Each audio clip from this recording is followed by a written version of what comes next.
back to the Drawing Life. I'm so glad that you've joined us for another episode. I'm your host Ian, and today we're going to draw the classic character Mufasa from The Lion King, 1994, I believe it was. And I just want to say that it's been a really long time since I've done a drawing tutorial here on YouTube. Go look back at my videos. The last time I did a drawing tutorial was September 13th, 2018. So that has been, it's been about a month since, and that was partly because I did a writing seminar, a 4 sessions writing seminar, and that sort of blocked out a whole month of drawing tutorials. But then once I came back, then there was this Inktober thing in which I had to draw a day, and then I sort of couldn't catch up. But today I'm back with another drawing tutorial. We're gonna draw Mufasa from The Lion King. I'm just gonna lay down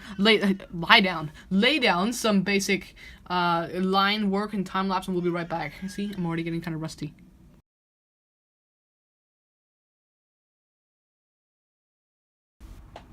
Alright, so I'm just gonna explain a little bit of what I did here. Over here, there's like this curved line, all about making things sketchy here, because it is quite like a fur area. I did this curved line that comes down like that. It sort of like goes up, then it comes down. Then there's this straighter line right here. It's still sort of curved, right? Then it goes up here. There's some stray hair around there. We're gonna ink that later, so we need to worry about the line quality here. Then don't worry about this part. It just curves like that. There's no indent. The line doesn't continue. It just stops here and just keeps going down that way. Then here it gets a little bit tricky. Right here. Well, what I did, I'm just gonna add another line here. This is like a sort of a, I don't know, a plate, like a shield sort of thing. I don't know. I drew this sort of shape. You can pause the button and sort of follow on what I did. Otherwise, I'm gonna zoom in here. Then there's this other shield part below. It's sort of like a whole shield thing split into like this curvy line. So just think of this as a whole shape, right? Then there's this curvy line there. Then there's this other weird shape. This is all about weird shapes here, which is the upper part of his mouth, and then which later we're gonna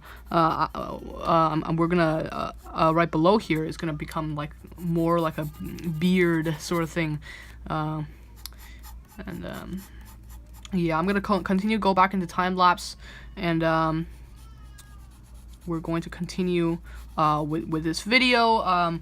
But for now, what I have done is I've drawn like the more furrier part of this of this drawing, and then later I'm gonna connect that with more hair. But I'm gonna zoom out so you can see what I did. Pause the button right now. But if you wanna follow along, now I'm gonna go back into time lapse, finish off this drawing.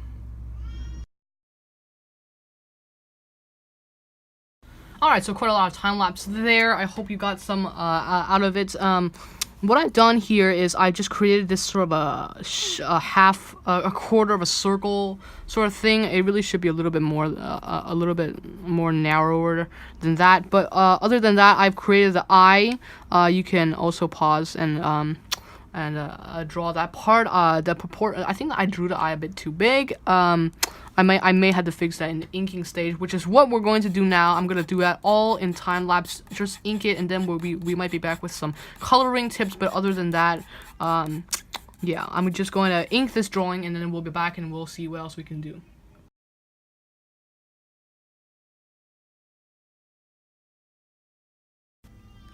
Okay, so done with that. I just want to say a couple things. Is that I left out a couple of things before I went to the inking stage, which is to add the nostrils. And then right after doing that, I also forgot that I didn't add the ear. So the ear is just this line here, and then there's this ear popping out. There's also this line that separates the nose, and then right now, what I'm going to do though, I do want to say what pen I use. Some people will ask what tip of a pen I use. I use this brand called Pigma Micron, as most of you will know. Not the 08 today, which is what I usually use, because the style that we're working at today is significantly different than what I would usually work in. I'm using an 02 today, so a bit fine, very fine tips. But I could also manipulate the 02 to get really thick at times when I need it, such as in these lines here. What I'm going to do now is, though, I'm going to take this kneaded eraser that I've been using for a really, really long time and erase all these lines. Now, I do want to say something about something that you could do with the kneaded eraser. As you can see, this is a huge kneaded eraser compared to if you open up a pack, it won't be this huge, which is why I bought a pack of 3. I opened 2 and I kneaded them together so it would be huge and they would fit my hand and they would be able to last significantly longer. So yeah, why am I saying significantly so long? So much these days. I don't know why. But what I'm gonna do now is I'm gonna get into the coloring, and we're gonna use markers for that. And I'm gonna see if I can get some color that will fit the hair of this lion here. And as you can see, the shadow of the Copics. And then I'm just gonna bring out a sort of a reddish brown marker. Let's see if this works, sort of. And one marker, I sometimes don't use markers for this. Sometimes I would use, I mean, if I didn't have these Copics, I would resort to like colored pencil. But markers do have a streakiness that we do need today, so that's why I'm using the marker. I'm going to just put down a whole layer of this marker down here through the beard, and then I'll come back to talk about adding another layer.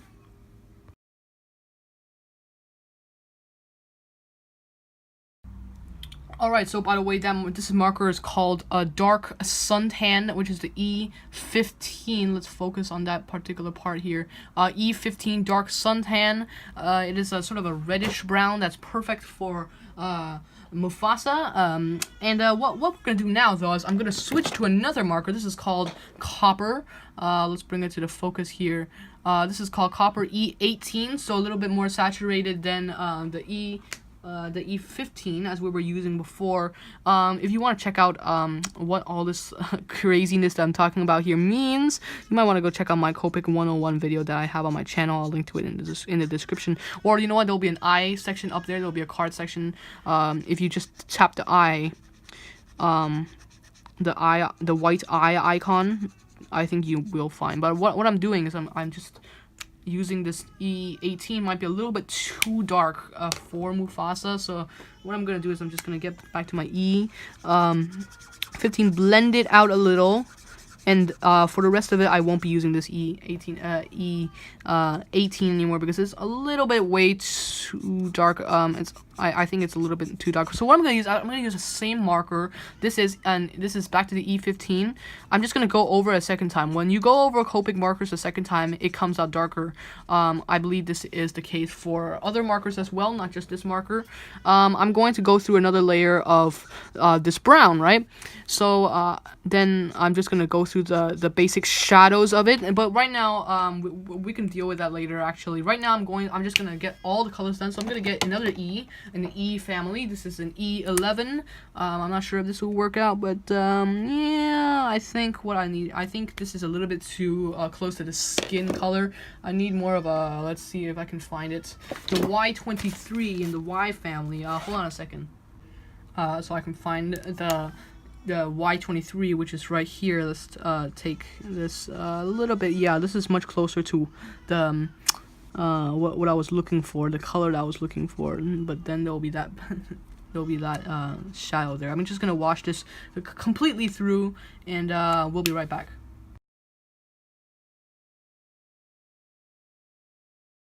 Okay, so for this part, I came back to the E11, but mixed it up on the E11, the one that I said was a little bit too natural, the one that got there before, but I mixed it with a little bit of warm grain number 4. So, yeah, that's what I did, and then now I'm gonna go back to my E15 right here, the dark suntan, and see if I can get a little bit more of those layers in there, and just using the marker, you can get through maybe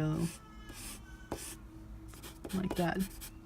And I don't know if this is coming out, but I want it to get gradually darker and darker using a chisel tip. And I think that kind of brings us to the end of this video. I just want to bring out my Y23 and make some finishing touches. This is the arm right here, down here, and then the ear. Can't forget the ear. I also use a little bit of warm gray 1 for the nose. If you wanna do that. Otherwise, this video is done. I want to thank all of you for watching it. I really hope it helped you in some way in figuring out how to draw Mufasa. If you ever want to learn, if you ever want to learn how to draw it, I'm sure there are hundreds of other videos. So thank you for clicking on this one. But I do want to say that I am doing Inktober, the 31-day challenge, in which you do in which you do one drawing each day for 31 days, and you can go check that out on my Instagram. Please follow me there. For 31 drawings, starting from the day from October. It's October 11th, as I see here. So there's about 20 more days. So, but if you are joining the Inktober bandwagon, as a friend of mine on YouTube, also on YouTube, says, then happy inking to all of you. I want to thank all of you for watching this video. Please hit that subscribe button or like button if you like it. Turn on the notification bell if you don't want to miss any of our videos. I upload every Monday and Thursday, such as today. But until then, we'll see you next time.